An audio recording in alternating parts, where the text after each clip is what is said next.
સિંધુનગરના વેપારીઓએ એસ્ટેટ વિભાગના અધિકારીઓ સામે ગંભીર આક્ષેપો કર્યા। સિંધુનગર વિસ્તારમાં એસ્ટેટ વિભાગના અધિકારીઓ દ્વારા દબાણ દૂર કરવા માટેની વારંવાર સૂચના આપવામાં આવી છે અને જો આ દબાણોને દૂર ન કરવા હોય તો અધિકારીઓનું છાલિયું બાંધી દેવું પડશે તેવી વાત કરતા હોવાના અનુસંધાને સિંધુનગરના વેપારી એસોસિએશન દ્વારા મહાનગરપાલિકા ખાતે એસ્ટેટ વિભાગના અધિકારીઓ સામે કાર્યવાહી કરવાની માંગ કરી હતી।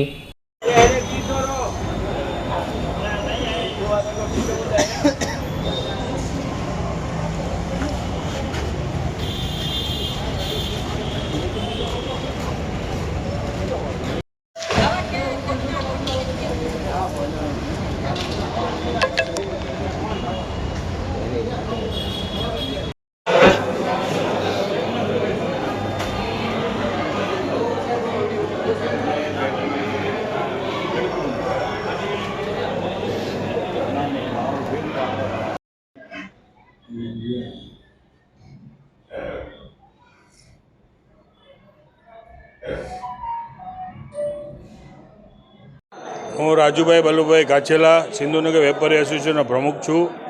હમણાં છેલ્લા એક અઠવાડિયે રથયાત્રા પહેલાં આ એસ્ટેટ વિભાગવાળા ત્યાં આવીને ઘણી તોડફોડ કરી ગયા છે અને 2 દિવસ અગાઉ પણ અમને એવી ધમકીઓ વેપારીઓને આપી ગયા છે કે ભાઈ તમારે જ્યાં દોડવું હોય ત્યાં દોડી લેજો, જ્યાં ફોન કરવા ત્યાં ફોન કરી લેજો, અમે તમારું બધું ઉખાડીને ફેંકી દઈશું અને અભદ્ર ભાષાનો ઉપયોગ કરવામાં આવેલો।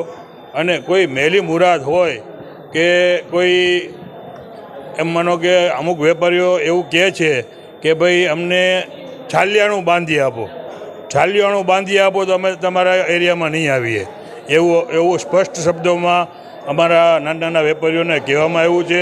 આ આઝાદ દેશની અંદર આવા કોઈ પણ અધિકારીઓનું અમે સાખી નહીં લઈએ અને અમારી સિંધી સમાજ એક શાંત વેપારી પ્રજા છે અને અમારું સિંધુનગર એક સિંધુ સોસાયટી છે અને સોસાયટીની અંદર કોઈ પણ જાતનો વાહન વ્યવહાર નથી, કોઈ ટ્રક કે કોઈ કાર કે કોઈ 4 વ્હીલર ચાલતી નથી। સોસાયટીની અંદર ખૂબ જ વ્યવસ્થિત રીતે બધાએ શાંતિથી ધંધો કરી રહ્યા છે।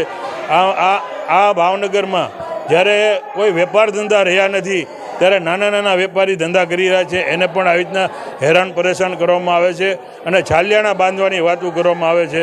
એ આ ખૂબ જ નિંદનીય વાત છે। આથી હું કમિશનર સાહેબને વિનંતી કરું કે આવા ઓફિસરોની માથે કડકને કડક કાર્યવાહી કરી ને વેપારીઓને શાંતિથી ધંધો કરવા દે એ મારી નમ્ર વિનંતી છે। આમાં એક તો આપણે સુરેન્દ્રસિંહ રાણા કરીને કોઈ છે, એના અમારી પાસે સીસીટીવી ફૂટેજ પણ છે।